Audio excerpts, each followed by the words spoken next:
a nice advice that I can give out to all the people after COVID is never quit about your dreams. Obviously, never quit about your dreams.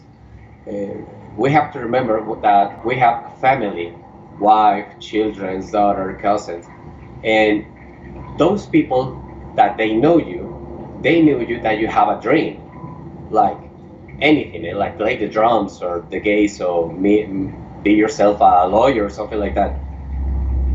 If those people still have faith on you, why you shouldn't have it on yourself. So never quit, never quit. The last word that you have to say is goodbye, and it will be when you die. But never before that. Never be quit.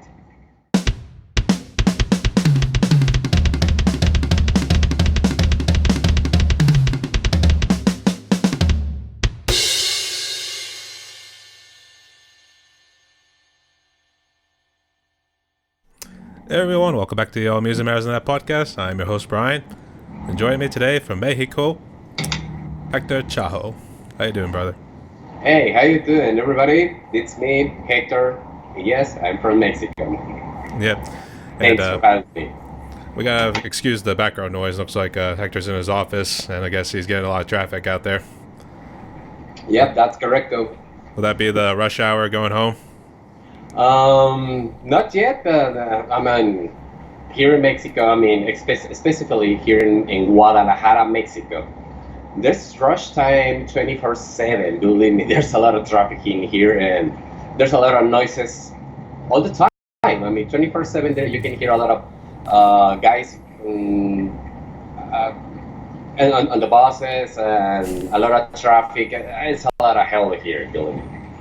I see. But well, All right. We'll make do with what we got. So, okay. you're actually really good friends with Joaquin, right?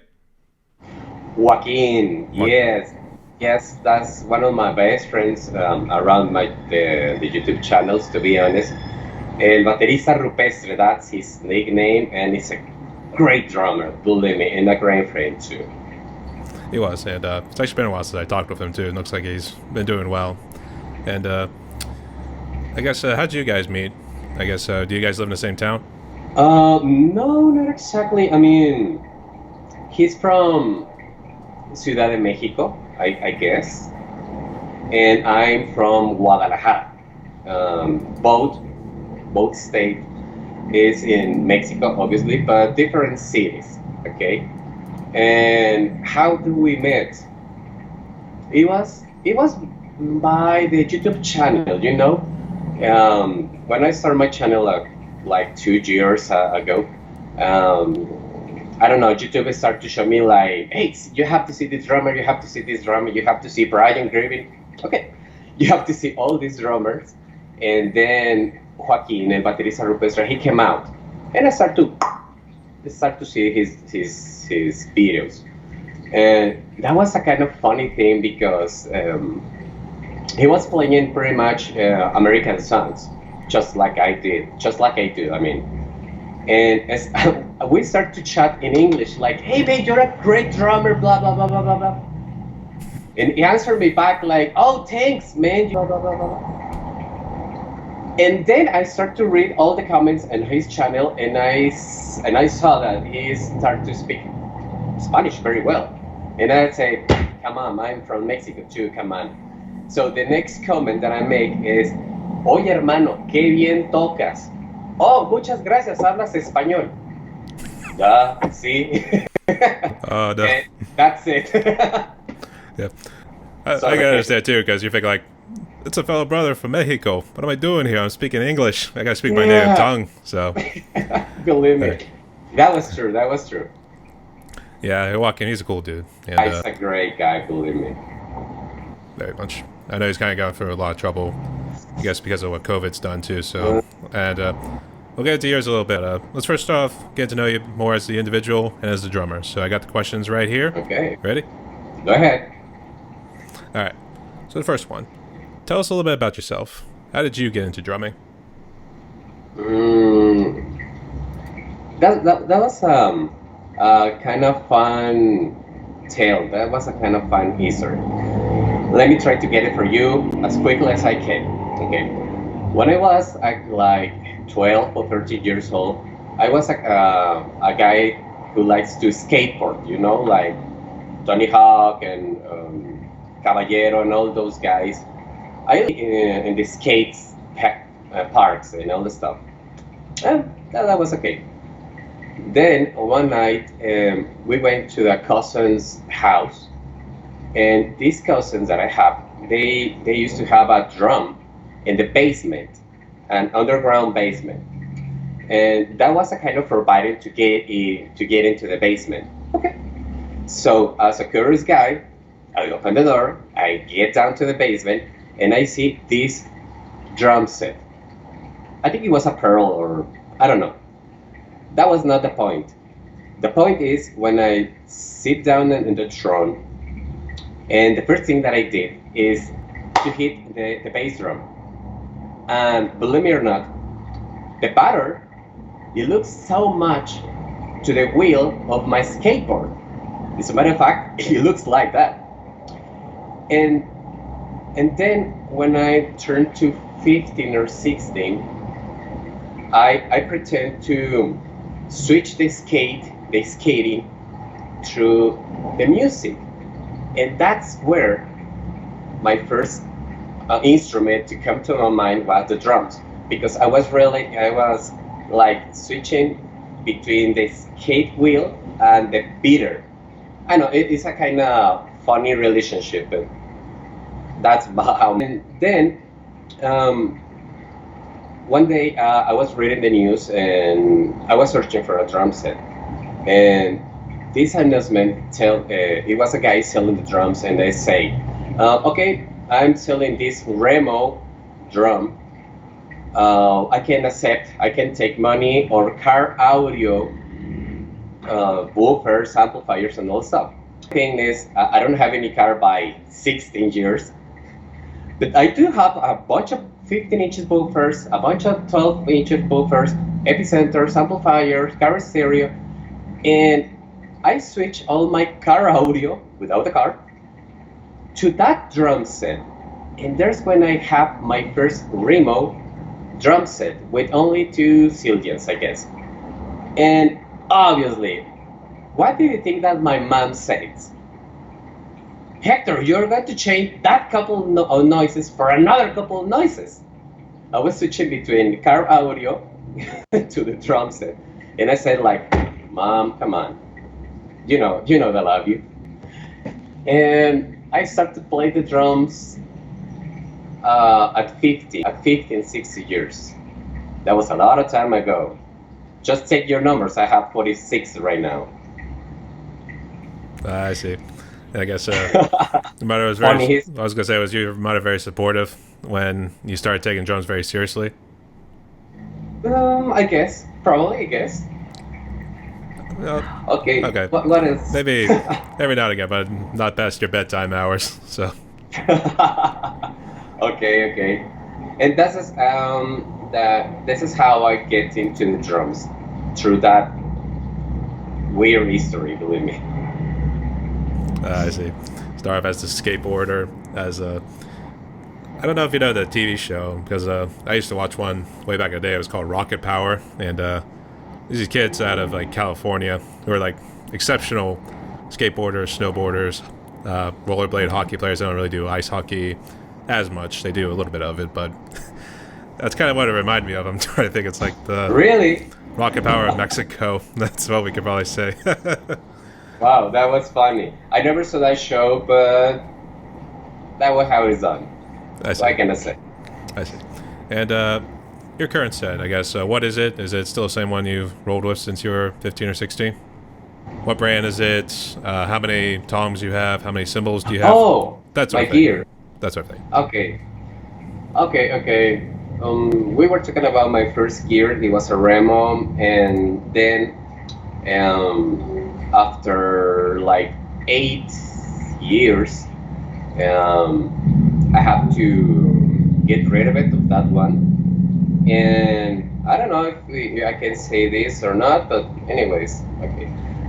It was one Christmas that I need so hard to Santa Claus come to my baby daughters, and I have to sell my first gift, Christmas for my daughters, and not for me maybe, but daughters are the first thing, and then a couple of years later, I can buy my actual kit, which is a Swing Star Tama.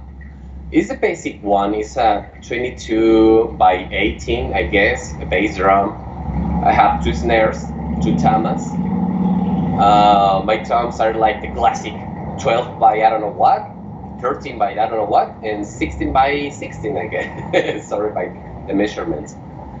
I have two snares. One is stainless steel, I guess, so bright, so loud, and the other one is like brass, so punchy. Believe me, so punchy. I have like 14 or 16 zillions. I don't use all the symbols in the set when I'm making the covers. I just like switching between chinas and between splashes. It's more like if the son asks me for that kind of symbol tone, I have to use that specific symbol for that drum. No, obviously, I play so hard with the toms on the tuning. There's a lot of songs like heavy metal that I like to play heavy metal. That the tune, as you know, is like kind of low. So I grab my Tamam dial watch and I low the pitch.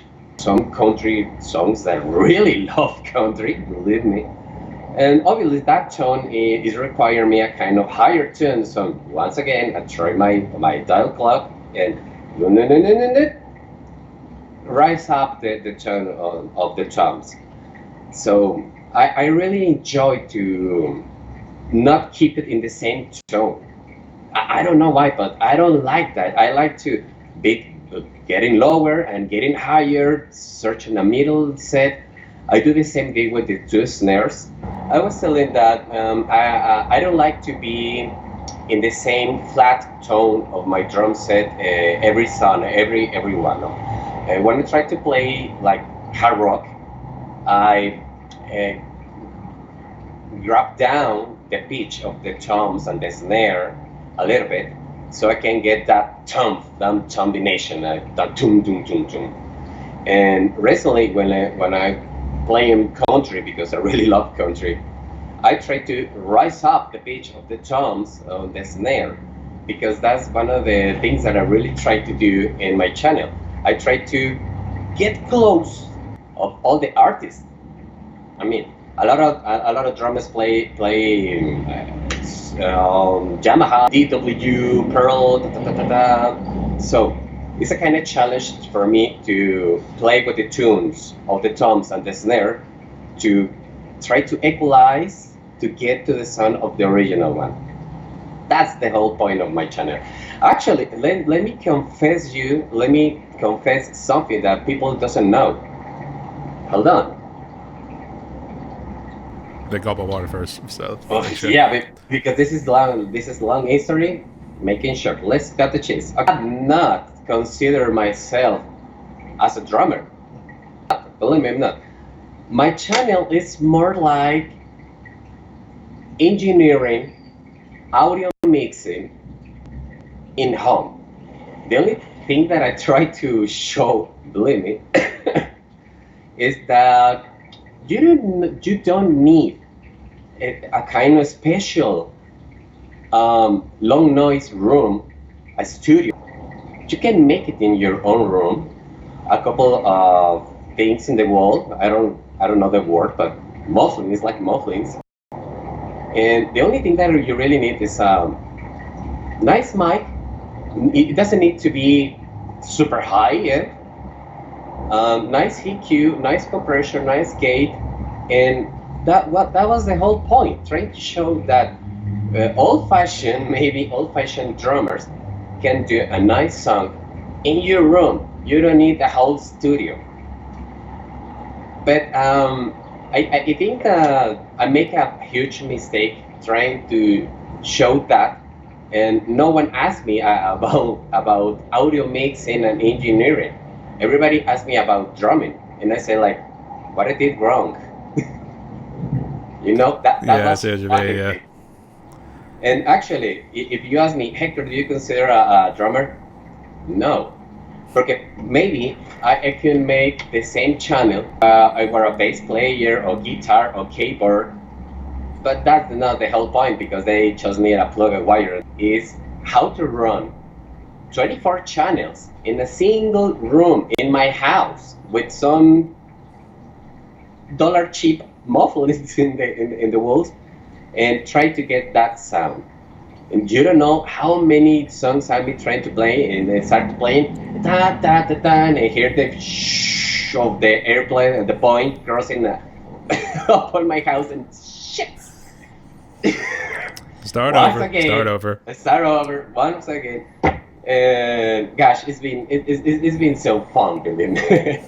Yeah, I can see too. And actually, I did a little interview last night talking about someone who does like studio work, especially the home studios, because that seemed to be what people were doing more so Yeah. the musicians during the pandemic too, because you're not touring or anything. You got to make music and stuff like that. So you got to improvise. You got to adapt and overcome that sort of thing. So and Agree. you did kind of jump a little bit with the YouTube channel, but we'll get to that in a second. Before we do, Okay. what brand are your drumsticks? Okay, drumsticks. Brian, I used to play like with custom head. These plastic grabbed sticks that are perfect. I feel perfect balance, perfect heat, perfect. Oh, they're like a bunch in my hands. I really love those guys. I used to play with drumstick wood sticks when the song asked me for it. Like when I'm playing something like very soft, like a ballad, or something very harmonic, like Santana stuff. If I use the custom head, they just don't give me that harmonic that I need in that time. But when regular, I just used to play like heavy metal or country, on that kind of music that I need that extra punch that custom head give me. It sounds like a commercial, but it's not. They're very good for me. I feel so. I see. That's pretty cool. Well, actually, you mentioned a lot of genres right now because you jump from heavy metal, then you go to country, which I will admit that's kind of an odd mix. But then you talk about Santana afterwards. So when you talk about the heavy metal, do you kind of get into like the Max Cavalera and Sepultura? I probably don't know those groups. No. No, sorry. I guess what would count as heavy metal in your sense? Oh, well, heavy metal. I consider heavy metal like Guns N' Roses, Metallica, even Def Leppard is heavy metal for me. I mean, I really enjoy to play the songs that I really feel. I have to make my second confession. Okay, this interview will be like Hector confession. I don't know. I think this is going to be like a. The deal with me really connects something with me. Let me explain. I don't want to hurt anybody's sensitivity, but I have a friend that asked me, "Hey Hector, can you play the Pretender from who's this Foo band? Fighters? Foo Fighters." Thank you. "Hey Hector, can you play Pretender from Foo Fighters?" And I say, "Yes." Oh, sorry. Let me be honest with you, Brian. I hear that song. It's a very cool song, but I cannot find anything to connect with me in that song. So I don't play that song or any song that not feel any kind of connection. And what could be the connection? It's very easy. Sometimes, and I mean a lot of times, is the mixing. If the drums is very low, but the song is good, I will try to make any justice, like making the cover and rise up the mix, just like making justice to the mix. No? If the song is super great mix, very punchy, very loud, but It doesn't have any connection like Pretender. Sorry, I don't feel any connection with me. I just can't give it out. It's like that. That's what the song's gotta have something to connect me, to make me feel, to transmit all the emotion, so I can hit it. Talking about covers, about my own materials, we can talk later. But that's the point. I see. But I guess you would call those the extreme metal ones. I think one at Mexico. Would hear you, yeah. Songs, not my style. I got you. Do you ever hear about Cuca? It's a Mexican rock band, Cuca. I might have actually heard it on. Is it one of the heavy metal bands or is it something else? It's heavy metal, it's rock, urban rock, it's aggressive, it's punchy. The drummer, Nacho Implacable, is a hard guy. It's very rude. It's very tough on the drums. He doesn't play. He blasts the drums. So it's a blasting drummer. The lead singer, it's got a deeper voice, and maybe the mix of deeper voice and heavy guitar and loud drummer, it makes you turn your head around and say, hey, this song from Kuka is very cool. So I want to send you a link, one video after this interview, so you can hear it if you like, obviously. Yeah, sure. But Brujeria, no, sorry, I'm not. Yeah, Max Cavalera, he actually really kept himself busy, I'll give him that much. But I was going to say, another band I think I've heard, Puya? Who? Puya.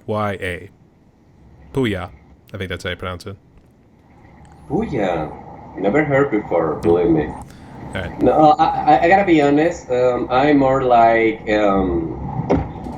16 maybe, because my dad, 17 and 80s American rock drummer. Okay. Yeah, there's a lot of nice and great bands here in Mexico, but I gotta be honest. I like more like American, British, German, Switzerland heavy metal. That's English. my English. That's my that's my line. Sorry. I see. But I know you mentioned about Santana. So, would you consider Santana a little bit of an influence? Yeah, especially with the actual drummer, and I know this question is gotta be more in the front, but actual drummer, there's, I think it's Dennis Chambers right now. Okay, that guy is a monster in the good matter. It's a great drummer, Dennis Chambers, and Carlos Santana is a Mexican artist, as we already know, and I don't know what Carlos Santana have to do, so Dennis Chambers will be on his band, or I don't know what exactly how to say this, but I mean that's a great lead guitar, Carlos Santana, with the greatest drummer, Dennis Chambers, and both make a huge musical, magical sounds. There are magical both. So having Dennis Chambers, I think I can enjoy more Carlos Santana that I enjoy that band. Pero Yeah. Actually, the other reason I brought it up too was because me and Joaquin, we actually did a cover from Santana. We did Smooth. yeah, it's smooth. It's like every Mexican drummer who plays on the bars, making the covers. It's a basic song. You have to know smooth so you can play in the covers in the bar playing covers. That's it's gotta be in your pocket. If you don't, go ahead, kindly. I was just going to say it has to be part of your resume in order to play in a cover group. So, so I can see Yeah, why. exactly. But I guess who else do you consider to be a big influence in terms of your drumming? Okay, I have a few names in here. Okay, I don't know if you ever heard a guy called Jonathan Mover. No, about your face, no. Well, actually, no. I was trying to think of the group, and I think the problem is I know more of the groups than I actually do about the actual names. Even though, Oh, obviously, if you say like Lars Ulrich, then obviously you're talking Metallica. So, oh, what group? okay, What group does this drummer play in? okay. This Jonathan Mover career, he's been playing with Madonna. He's been playing with Stevie Wonder, like funk, bump. He was playing with Alice Cooper. I really love Alice Cooper songs, pretty much all Yeah, of yeah. them. And I think he's having a in self career. This guy, Jonathan Mover. So one thing that I really learned from this guy, Jonathan Mover, is he's so versatile. He plays funk, he plays heavy metal, he plays a lot of speed with the double bass. He plays funk, soul, blues, heavy metal, and he can cover all those sounds, all those groups, and he still sounds like Jonathan Mover. You know, when you see, for example, another guy that I really respect and he's been a lot of influence in me in my drumming is this guy's Matt Sorum, Cold, Guns N' Roses, ZZ Top. Okay, okay, Matt Sorum is a great drummer. He's so precise. He's like a MIDI machine. That guy. Yeah, his tempo is so clicky, so perfect, and I respect that, and I try to learn that. But Matt Sorum, one of his influence is Jason Bonzo from Led Zeppelin. So when I try to cover these guys like Jonathan Mover, Matt Sorum, Dennis Chambers, that's where you get very much the sound of Hector when he's playing drums. I try to mix those three guys and like put it in the blender and Hector plus Mexican chile, obviously. I was gonna say Mexican smoothie. That's what we would say. So, Huevo. a perfect blend, all mixed together to make Hector Chaho. Yeah, that's pretty much me.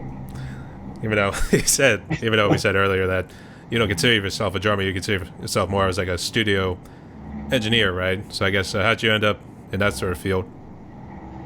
Wow. Okay. Um,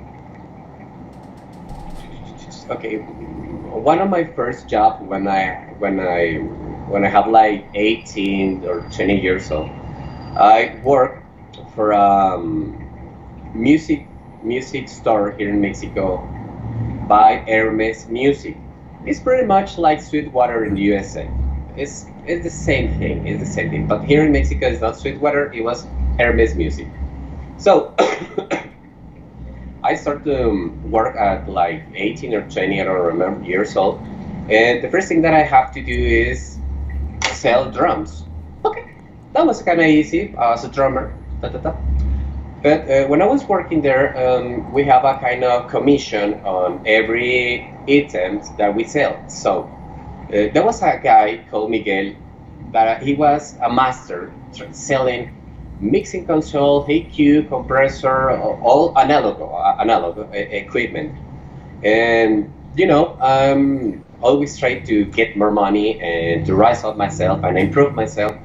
And I start to read all the manuals of how it work a console, how it work a microphone. I start to read all the manuals, and then I set a bunch of microphones inside the store. Set a lot of microphones inside the drum, and I start to open the feathers on the console, make the EQ, connect and the PA, and I start to play. But all that sound inside the store sounds like boom, da, boom, super noisy, and that's where I start to fall in love with the mixing. I start to practice inside the store. Meanwhile, I was trying to sell the console and sell the drums. And then um, one day, my father gets his birthday. One my father's birthday, and he she hired a musicians that went into my house, and those musicians, a bass guy, a guitar. When he was, and they say, "Hey, you're a drummer." Yeah, I'm a drummer. You know what? We're searching for a drummer. Great, but it's not rock and roll. It's like Tex-Mex music. I don't know if you know Tex-Mex, but Tex-Mex is like cumbia, that Okay, kind of okay. rhythm. It's like cumbia, and I say, okay. At that time, I don't have any band, and I say, well, okay, we can play cumbia. Why not? What the hell? So I start to play cumbia drums, playing cumbia, basca, salsa, and mambos and the drums for one Mexican artist, Esmeralda.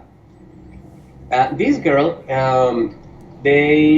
she has a nice amount of money, and she has a lot of problems with the recording studio when she was working for. And she told me, Hector, do you know how to make a studio? Yes, I know how to set up the console, the Hey Cube, that's the guy, this is the guy.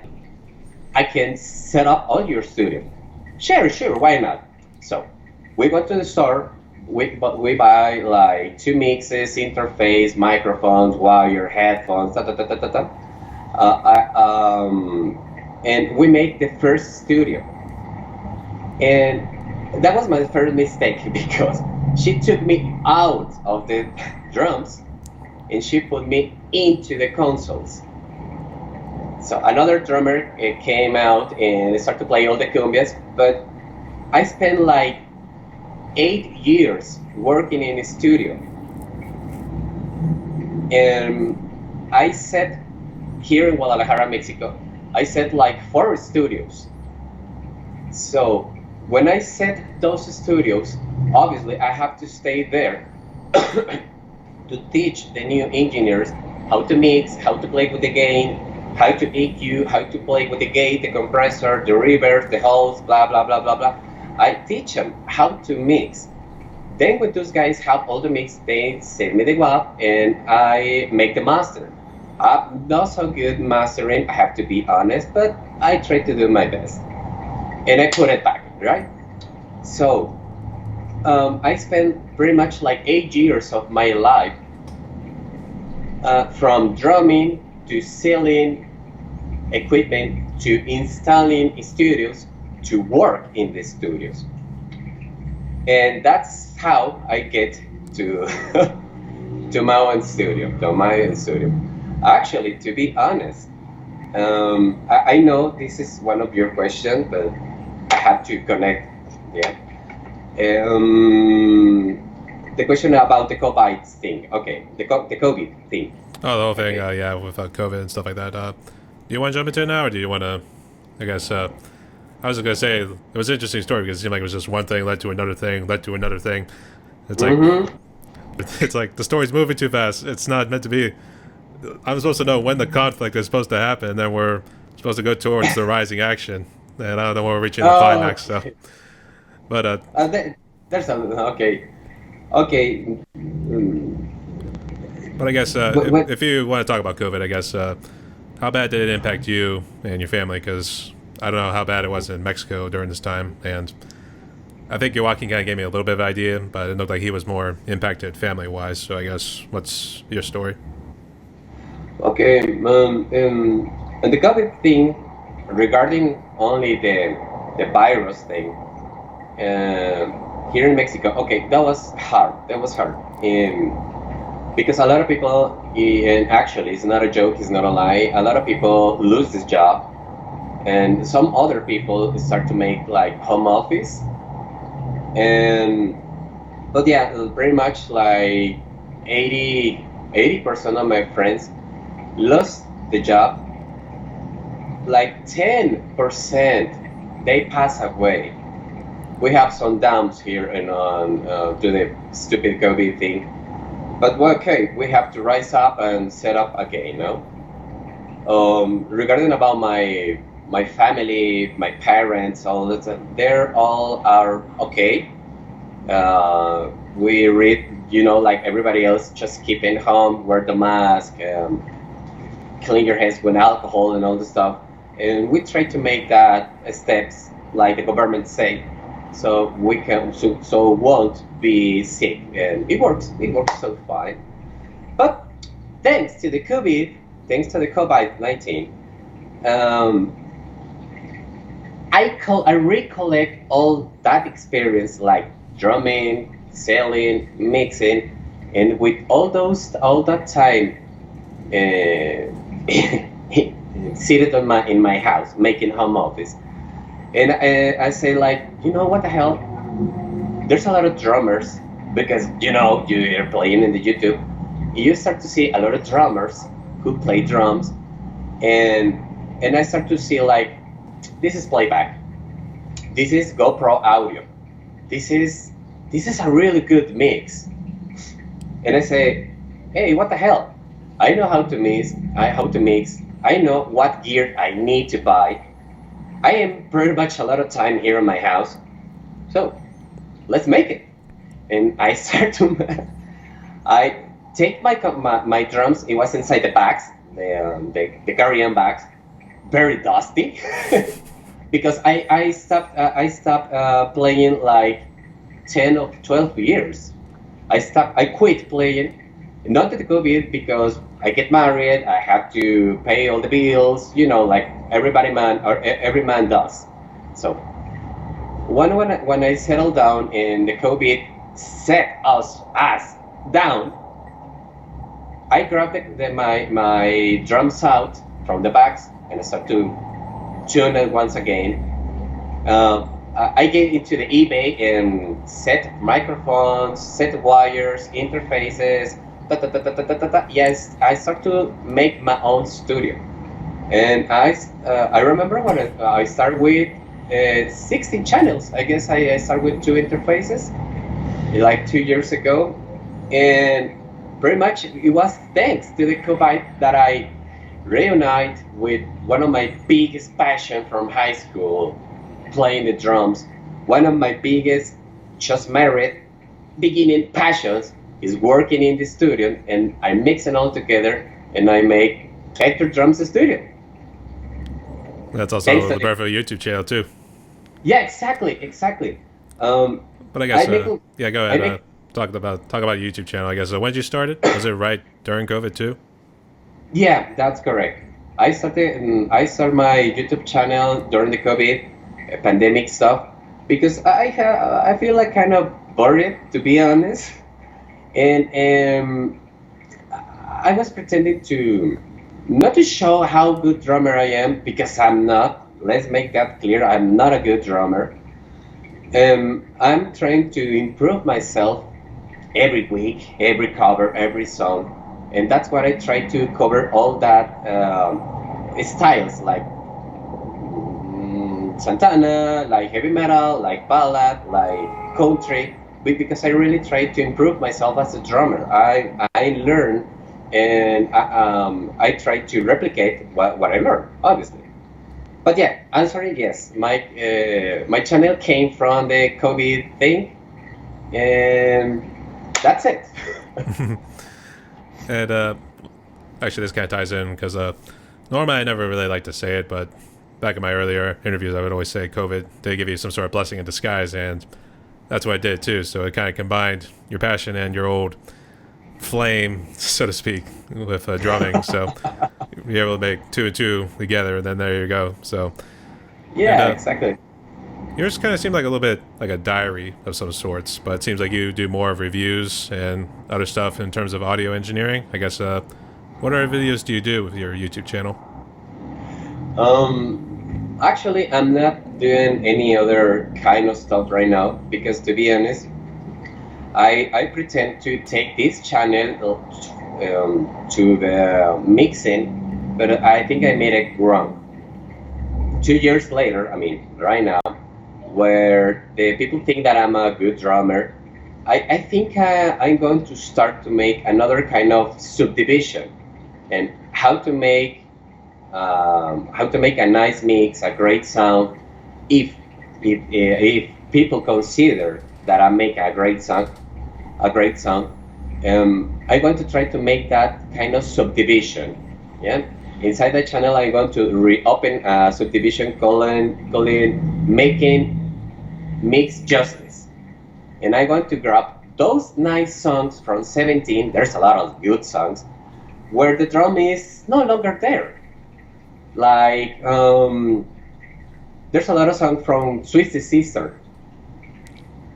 Nice songs, very rocky, very where is the punch of the drum? It's like with a lot of echo, a lot of Beatles. I love Beatles. And I know too that 60 times they don't have like 4 channels or 16 channels that we have today. I think they mix like 4 to 6 channels. That's it. So I will try to make that kind of making justice subdivision to those mix, and I hope so. I really hope so. Now people can start to ask me, "Hey, I like the way that the snare sound. How do you EQ?" Oh, I use this frequency, this mic, this position, and that's where I will start to make the the real deal of the channel, I guess. I see. Okay. And I'm sorry I mentioned it earlier, but I'm sorry for the the people you lost because of COVID too. So it's good to No, see. it's okay. Thank you so much, man. It's good to have you around too. So, and let's see, we did talk about YouTube. I guess have you ever seen an electric drum set before? You know what, Brian? That's a kind of new thing for me right now, and I gotta be honest. I was that kind of drummer who was like fighting with versus electrical sound. I was like, that is not a drum. That's a bunch of weird noises, irritating. It's not a real drumming sound, and I have to shut up myself because I get this Alesis multipath and the sample pad, Alesis sample pad, and I start to mix some electronic with the acoustics. And recently, my last cover that I just released 2 days ago, that's the first time that I use triggers. Now I'm using triggers. So I eat in my words, I have to say, I have to admit, I ate in my own words. But you know what?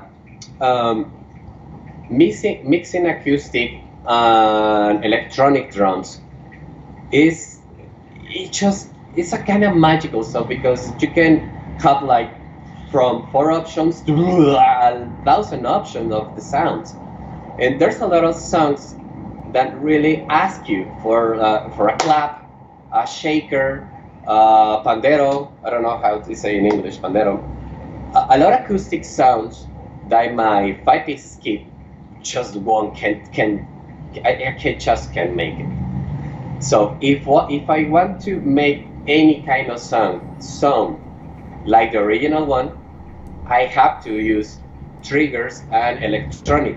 I try to rise up the acoustic, like the acoustic. I don't like to use VST or something like that, but I'm starting to use electronic right now just to complement the sound of the song. And you know what? I just love it, man. I gotta be honest. I just freaking love it. How it sounds.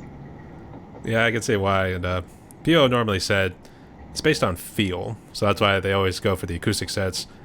But I guess given a tight space, or maybe how your living arrangements are, you have to make do with like what you do with the electronic drum set too. So you can see why. There's pros and cons to like each one too. But I guess, do you have a preference between electronic drum set or just acoustic? I cannot tell. I cannot tell. Okay. I can maybe tell you like I prefer like acoustic like 80% and 20 electronic, but that's the dangerous part. That's the hard to admit because I just have like 3 or 4 songs with electronic, and that's 25%. If I make another 3 or 7 songs more, it will be like 50% acoustic, 50% electronic. I think that most of the drummers, we cannot be just focused on one sound. I realize that now because a couple of years ago I was like just acoustic. I hated electronic. Blah, that's for kids. No, no, sir. Electronic, it can give you a lot of. It's like a rose blooming, you know. It can give you a lot of sounds, and to be honest, it's more easy to mix those electronic VST sounds than the acoustics. So I can tell right now I like 80% acoustic, 20% electronic, but electronic is starting to gain, is having some steps so fast. So I'm Pretty soon not it's going to close. be. Yeah? I'm sorry, I was going to say pretty soon it's going to be 50-50 between acoustic and Yeah, electronic. I'm So a fair yes. I'm a fair yes. 50-50 will be soon soon. I see. Yeah. And actually, it was clever too, 80-20. So I can see why that's actually a business term, but unfortunately, it kind of escapes me at the moment. But I can see why they use it in the business world. Yes. Uh, Actually, I had to kind of laugh with some of the background noise. I was thinking if we caught him in a little bit of swear, those truck noises could have served as a nice little sensor, those sort of things. I'm agree with that. All right, so covering a bit. Oh yeah, let's talk about your gear. I'm pretty sure you did talk about it a little bit, but just to reiterate, I guess, what sort of gear do you use when you're making a drum cover? Okay, do you mean the drums or the equipment? The equipment. The equipment. Okay. Gotta Actually, make sure I know how to do the language barriers too. Actually, do you it's know a okay. drumming? Well, I'm gonna say, do you know drumming co by any chance? Drumeo. Drumeo. Oh, a drumming co. Is drum and then ICO at the end. No, it's a YouTube channel. Yeah, that's his YouTube channel. That's his YouTube name. He's a Drumeo. he's a drummer out of Germany, and I interviewed him recently. Oh. But the main thing I wanted to say was I had to deal with the language barrier too, so I had to kind of make sure I phrased my questions a little bit sooner. But I'm sorry. Go ahead. Talk about the equipment. Ah, it's okay. Okay, about the gear that I'm using. I don't remember the model exactly, but it is three interfaces. One is a Presonus, like 192, 28 to 24. I guess that is the model. It's a Presonus. That one is 8 preamps, and it can take via TuSlink another two interface. My other two interfaces are by Behringer ADA and Behringer ADA. So we have one master interface and two slaves. And 8 times 3 is 24. That's where I'm running 24 microphones. And yes, some guys in the comments ask me, do you really running 24? Not all the songs, but pretty much all the time, yes, I'm running 24. I have like 3 microphones in the bass drum. And I will tell you why in a moment. I have 4 mics in the snare, 4 mics. Every tom that I have, like the 12, the 13, and the 16, no, 12 and 13, I have 2 mics, one in the batter, one in the resonate. The 13 inches, 2 mics, one in the batter, one in the resonate. The 60 tom, I have 3 microphones, one in the batter, one in the resonant, and a subwoofer, a sub. I have one microphone in the right, one microphone in the second snare, one microphone in the hi-hats, and I have 5 overs. Well, I mean like 4 overs in one room. It's the fifth element, 5 overs. If you make the numbers, you will have like 22 channels. The channel number 23 and 24 is from Alessis, the simple path left and left, right and left. Come on. Sorry. No, you're good. You're And good. that's my 24 channel. And I remember one guy, they asked me, "Hey Hector, what do you have for microphone on the snare? Do you have a snuff with one?" Yes, I can just make just one. But here's the thing. I have P17, P4, P17 the bottom, and SM57. That's the four ones. If you see the graphic coordinates, I mean the graphic of each microphone has a range of captation. I guess that's the word. Okay. So this is the thing. The high condenser microphone on the snare, it takes the high pitch, and I add some EQ, and I make a low end disappear. Just give me the high end pitch. The P4, it give me the whole body from the snare sound. The P17 on the snare is with no EQ, it just is like full range captation. And the SM57, it give me the punching. So if you blend down all those sounds, you can get a big, rich, fat sound. And I take those four channels into a sub and I EQ how do you want to sound that mix. Very loud, very punchy, with reverb, without reverb, ta ta ta ta. It's like, do you know what is a crossover is? Actually, A no. crossover.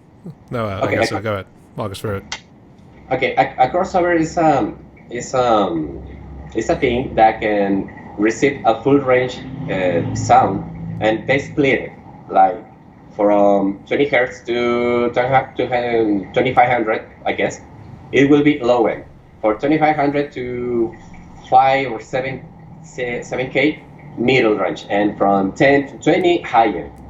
So the only thing that I'm doing with all this set of microphone is to grab the best of each microphone and put it inside the mix.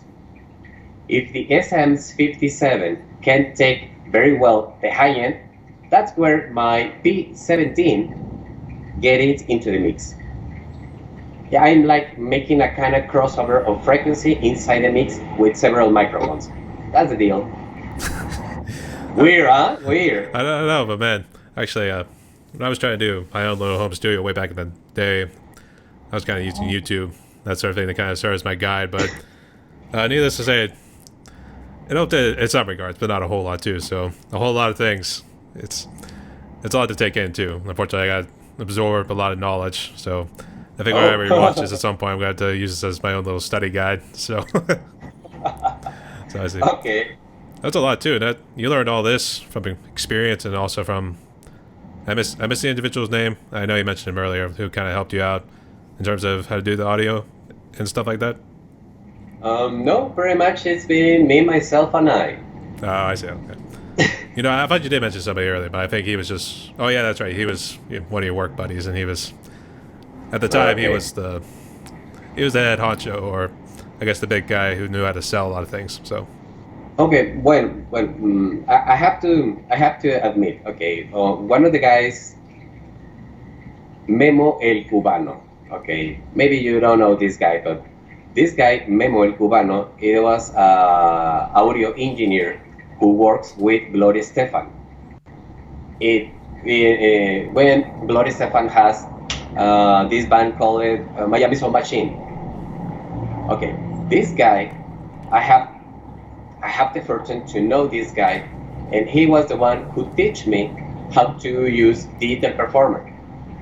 Digital Performer is the DAW that I use. A lot of guys use Cubase or Pro Tools or FL, LG, I use Digital Performer, DP.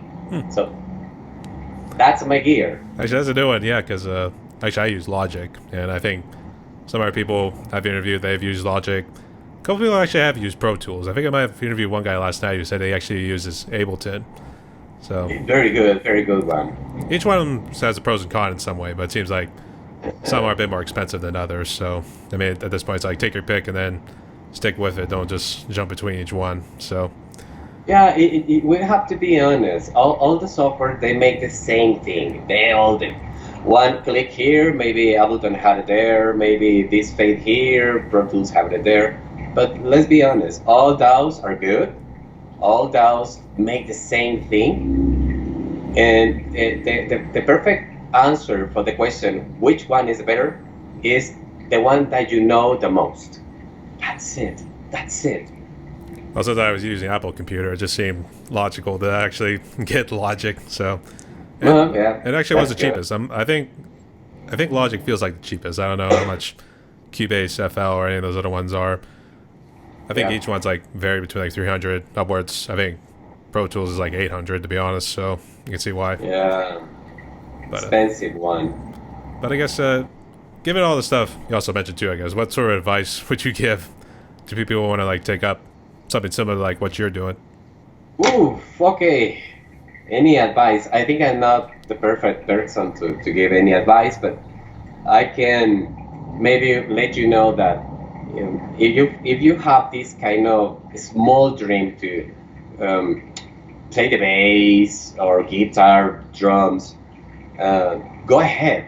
Don't feel fear and do it. Make it make it real. Feel it in your skin, in your bones, because to be a musician is a great thing. It's a great thing that a lot of people.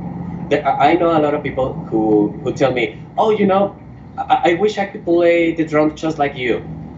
Just try, make some, uh, try to make it. If you feel it, you will make it. Okay. If somebody has the dream to make a YouTube channel, record some drums, play the guitar, or I don't know, just don't keep it inside of you. Make it out and do it. That's advice, I guess. Yeah, actually, Diane, it felt like kind of like how the last question would be, but we're not going to get there just yet. In fact, we're getting into some fun questions right here too. Uh, Okay. so let's start with the first one here. What's your favorite alcoholic beverage? Ooh, I'm a red guy. I'm a red wine lover guy. Red wine. Yeah, yeah. I love Merlot, Cabernet Sauvignon, Sauvignon Blanc. I really enjoy those red wines and white wines. I'm not into whiskey or tequila or vodka.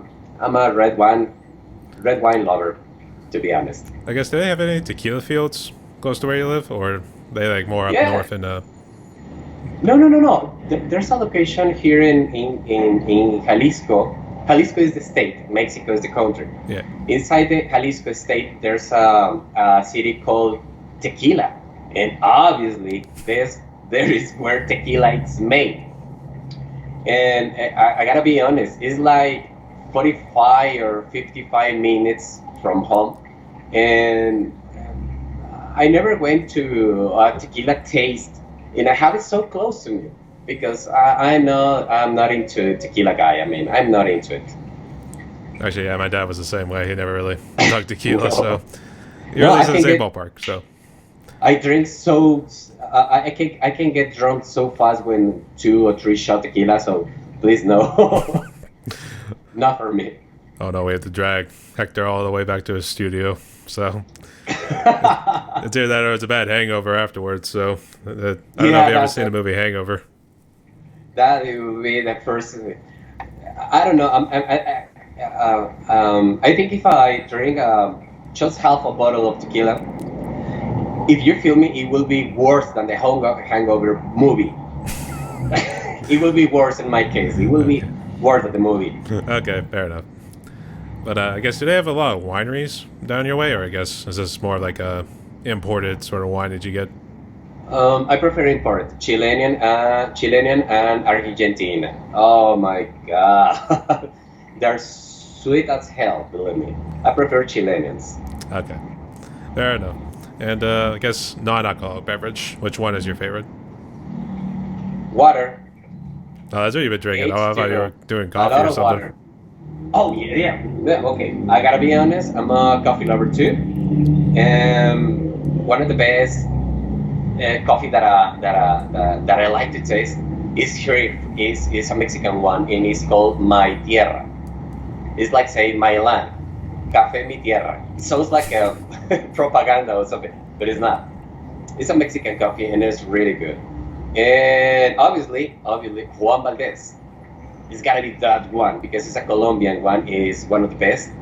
But as a coffee lover, I just drink like 2 or 3 cups, two in the morning and one before I go to bed.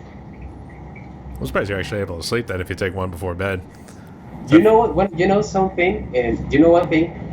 A bad coffee take you sleeping at away.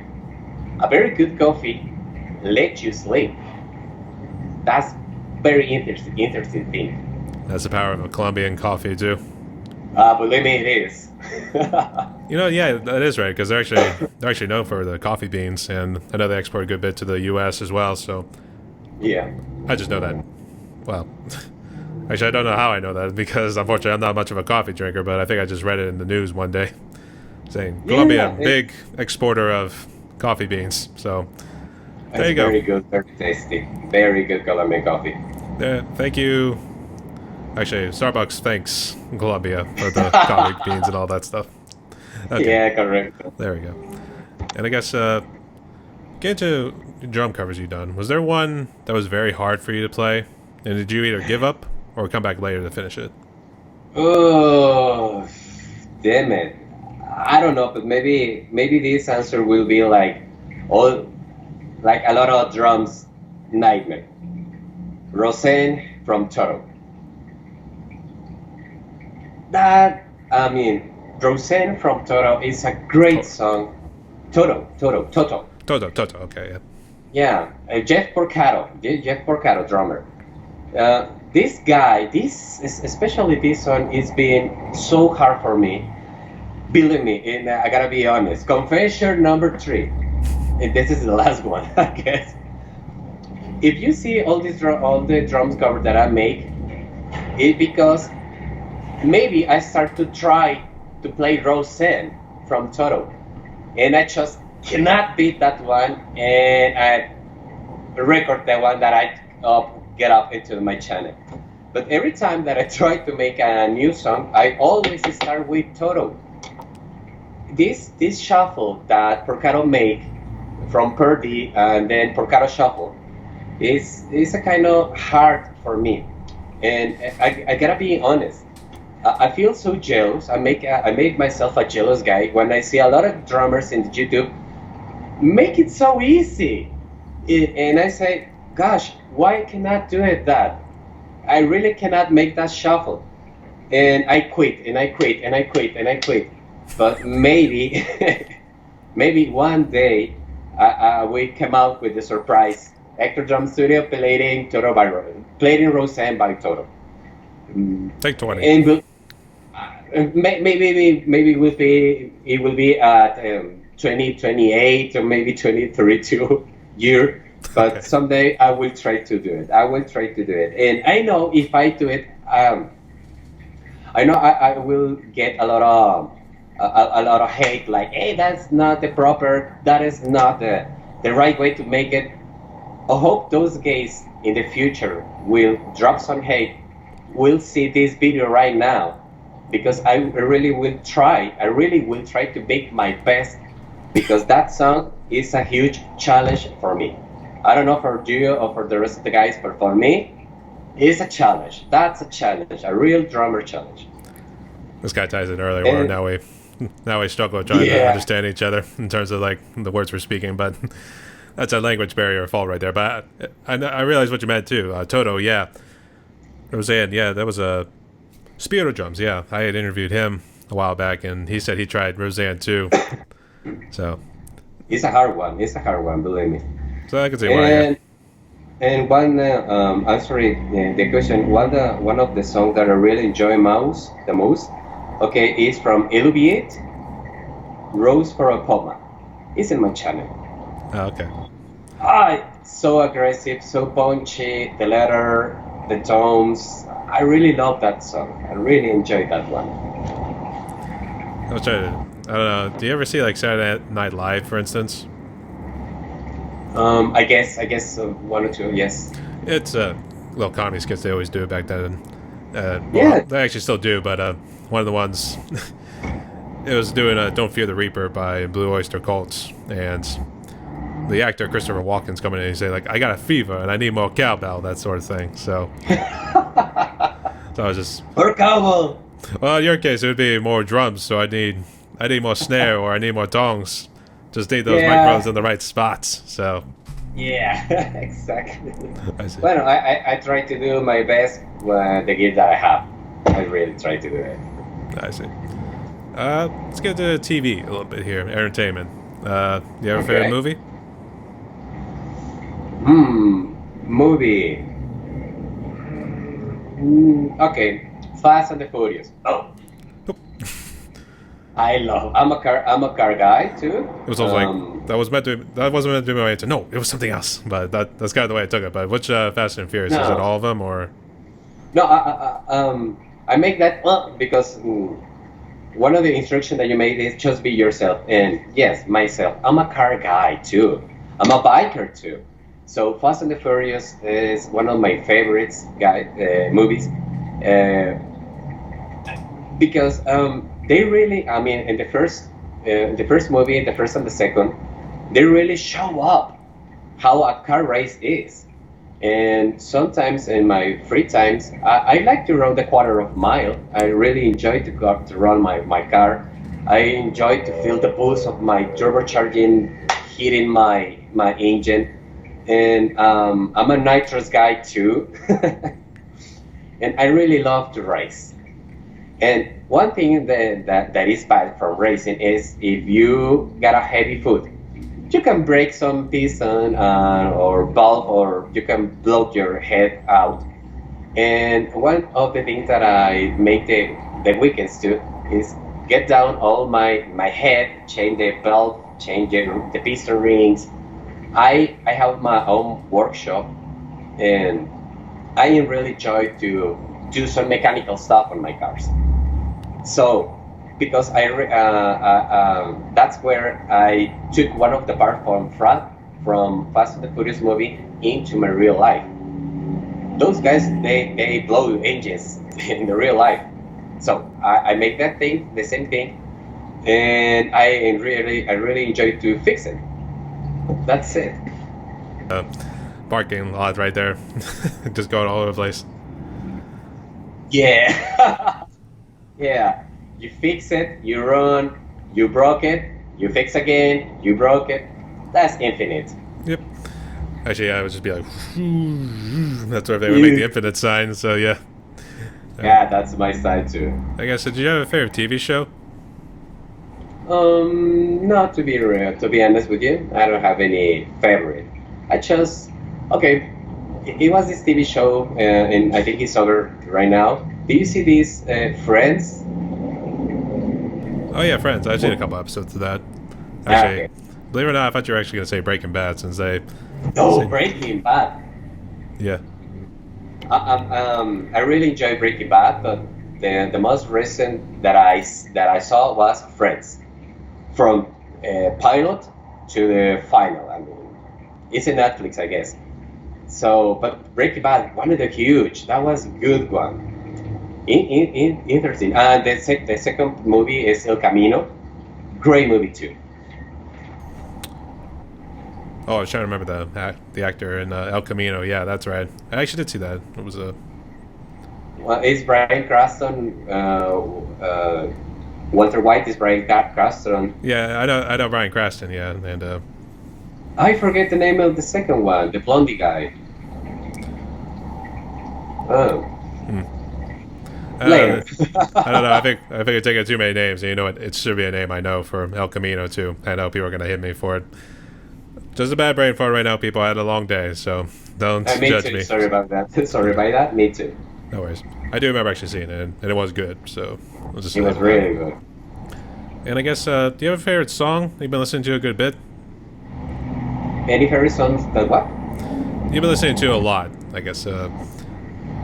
Normally I just like to ask because it could be like either those like big chart songs, or it could be just a song that maybe we never heard of. So it's one that you listen to a lot recently. So if that makes sense. Oh, yeah. It's from Nightwish. and the name of the song is Story Time. And it will be my next cover. I don't know. It will be my next cover.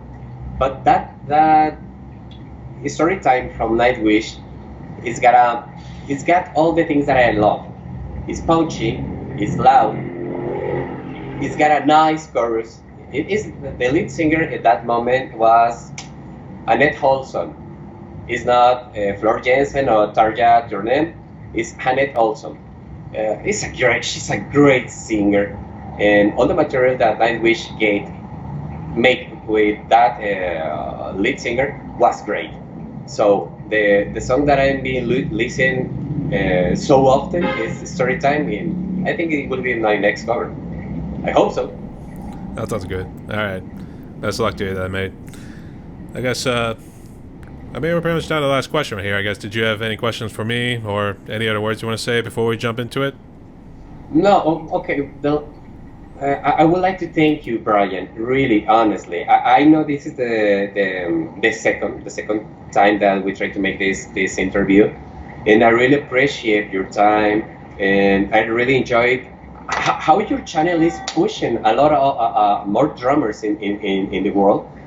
Great, you're making a great job, and I really appreciate that you're trying to make this with me, and I love you, man. Thank you so much.